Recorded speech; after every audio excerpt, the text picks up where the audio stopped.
Assalamualaikum warahmatullahi wabarakatuh. Berjumpa kembali dengan saya, Novendi. Pada pertemuan kali ini kita akan membahas mengenai akuntansi kas, kas kecil, dan rekonsiliasi bank. Oke, untuk pendahuluan ya, perlu kita ketahui bahwasanya yang namanya kas itu tidak sama dengan uang ataupun mata uang. Jadi kalau istilah lainnya itu kita kenal biasanya valuta asing gitu ya. Kalau mata uang di negara kita kan jelas rupiah ya. Kalau uang ya ada uang logam, ada uang kertas. Tapi tidak semua itu merupakan kas ya. Ada juga istilah ekuivalen kas atau istilah lainnya setara kas ya, dalam bentuk deposito gitu ya, dan lain-lain. Nah, kita bahas valuta asing ya. Kita kenal dulu istilah lainnya falas gitu, atau foreign exchange, atau disingkat forex, atau disingkat lagi FX gitu ya. Itu mata uang yang dikeluarkan sebagai alat pembayaran yang sah di negara lain. Perlu kita ketahui di Indonesia itu yang digunakan adalah mata uang rupiah. Kalau di era tahun 45 ya, pasca merdeka, itu dulu ori ya, Wayang Republik Indonesia gitu ya. Nah, kalau sekarang rupiah. Kalau di luar negeri ya beda-beda. Kalau di zaman Nabi malah pakainya dinar dirham ya. Kalau dinar itu emas, dirham itu perak. Sekarang sudah tidak dipakai lagi. Kalau kemarin kamu lihat di Jakarta itu ada yang transaksi pakai dinar dan dirham, ya jelas salah itu. Susah soalnya sekarang. Bayangkan saja satu dirham itu kan sekitar 70 ribuan lah ya. Kalau satu dinar itu ya sekitar 2 juta karena 4 gram emas lah kira-kira. Itu kalau hilang ya, satu dinar hilang kan eman-eman satu logam itu. Jadi ya alasan lain banyak, kamu bisa baca di jurnal-jurnal itu. Banyak yang membahas tentang itu. Oke, selanjutnya. Yang namanya valuta asing itu nilainya berubah-ubah dari waktu ke waktu karena hukum permintaan dan penawaran. Nah, pelaku pasar itu punya banyak kepentingan, diantaranya ya, pelaku pasar itu ada masyarakat, ada perusahaan. Kalau perusahaan ini butuh valuta asing apabila dia melakukan impor ya, atau ketika melakukan ekspansi pasar ya, atau eksplorasi market untuk memperluas jaringan distribusi. Nah, sedangkan untuk masyarakat biasanya sebagai kegiatan spekulasi ya.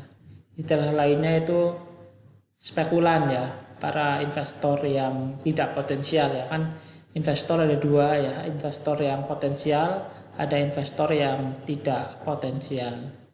Kalau yang potensial itu yang tujuannya ya untuk mendapatkan dividen gitu kan. Dia punya perusahaan, dia tahan lama gitu kan. Tapi kalau yang non potensial ya mereka beli saham besok dijual, sama seperti valuta asing, sekarang beli besok jual gitu. Itu spekulasi. Kalau di syariah bagaimana? Ya ada istilah akad soft gitu ya. Kemudian tujuan lainnya untuk konsumsi saat berada di luar negeri.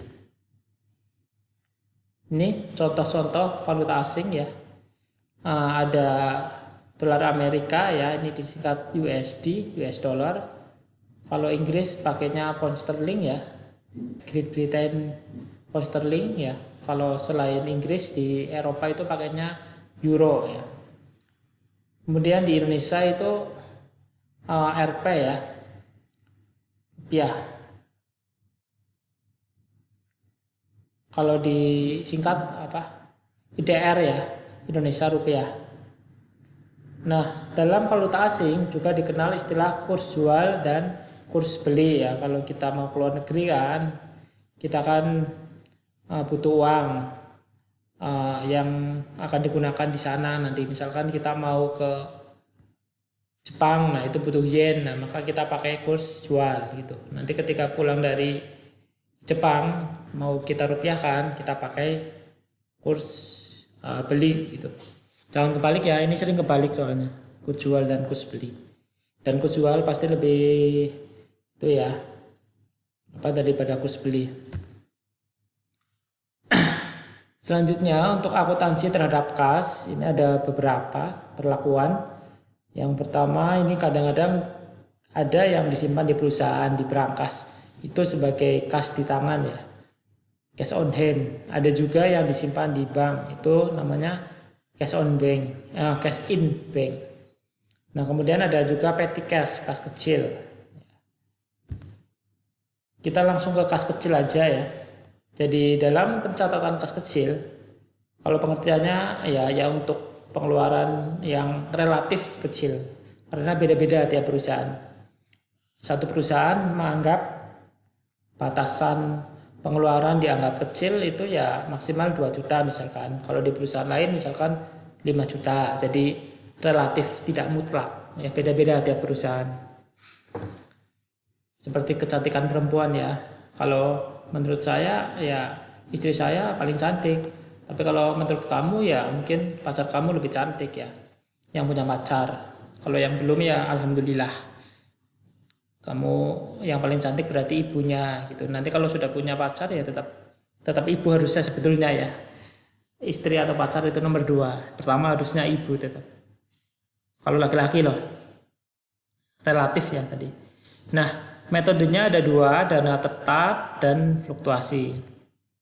Untuk dana tetap itu sama ya, itu jumlah besarnya itu selalu sama kas kecil. Kalau habis ya tinggal diisi ulang ya, kayak pulsa gitu.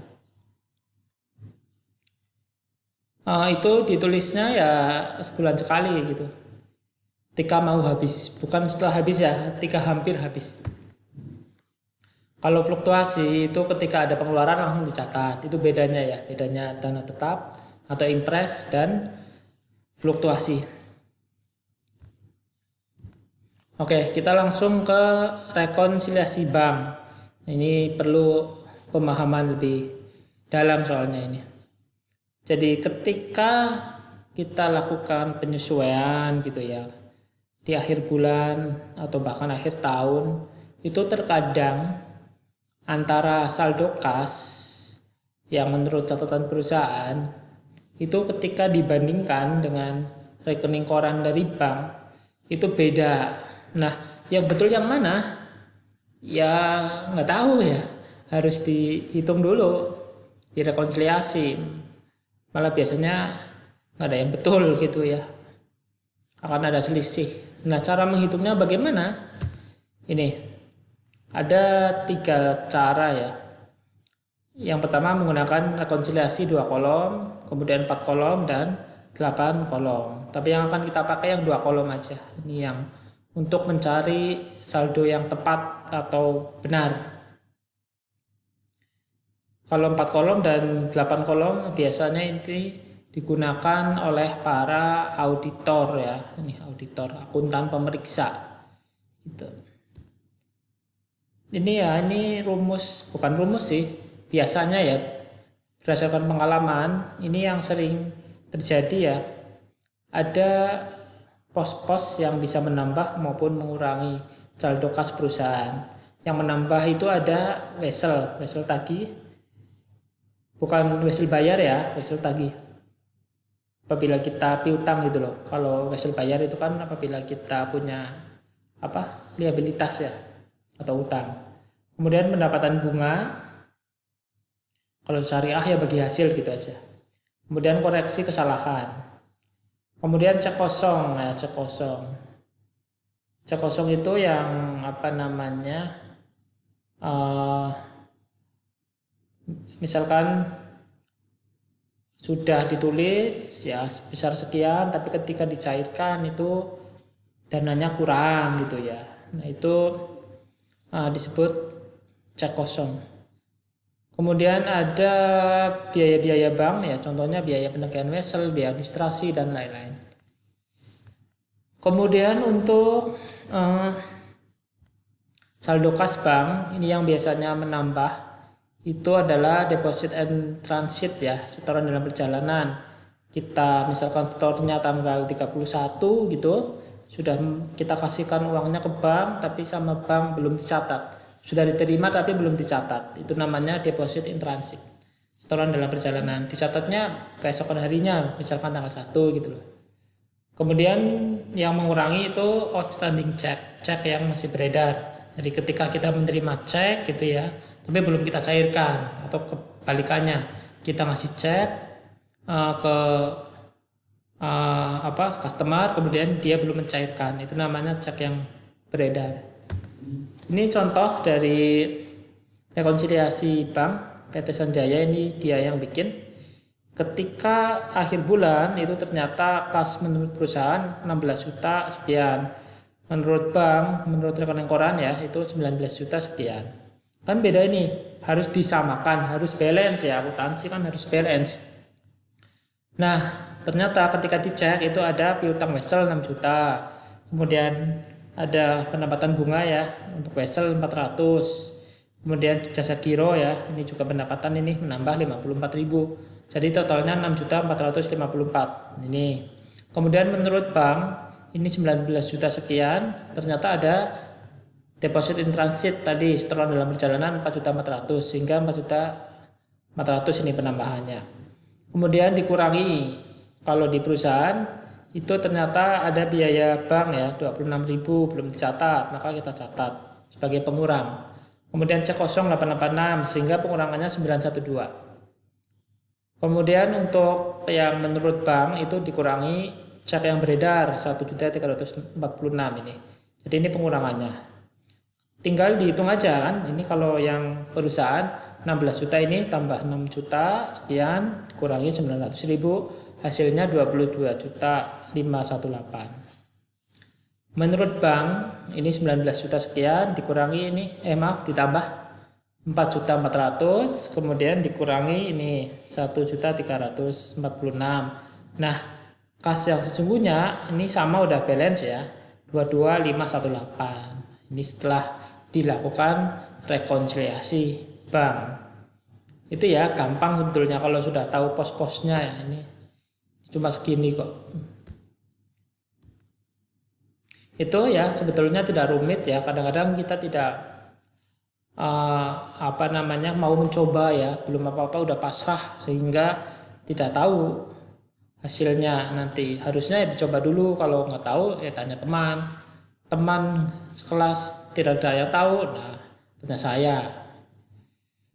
Oke, itu saja yang bisa saya sampaikan. Ini untuk tugas ya. Kalau istilah tugas kayaknya agak serem gitu ya, saya ganti latihan soal gitu ya. Yang biasa harus kamu kerjakan di Google Form ya, seperti biasa ini yang online. Ini soalnya analisis kok, analisis. Jadi ya dibaca aja lah, ini ada kasus. Ya, jadi intinya dia pakai kas. Ini kaitannya dengan kas juga sih. Pokoknya nanti dibaca aja, kemudian ini pertanyaannya, salahkah tindakan yang Anda lakukan? Ya ini akuntansi perilaku ya. Behavior accounting. Nah, misalkan Anda sebagai direktur bla bla bla bla gitu ya, dibaca kemudian jawab pertanyaan saya. Apakah Anda salah? Kemudian alasan Anda apa melakukan itu? Kemudian apa yang akan Anda perbuat selanjutnya? Seperti biasa ya di Google Form, kemudian dikirim ya yang online. Ini sekian dari saya untuk hari ini. Semoga jadi orang sukses semua. Saya akhiri. Wassalamualaikum warahmatullahi wabarakatuh.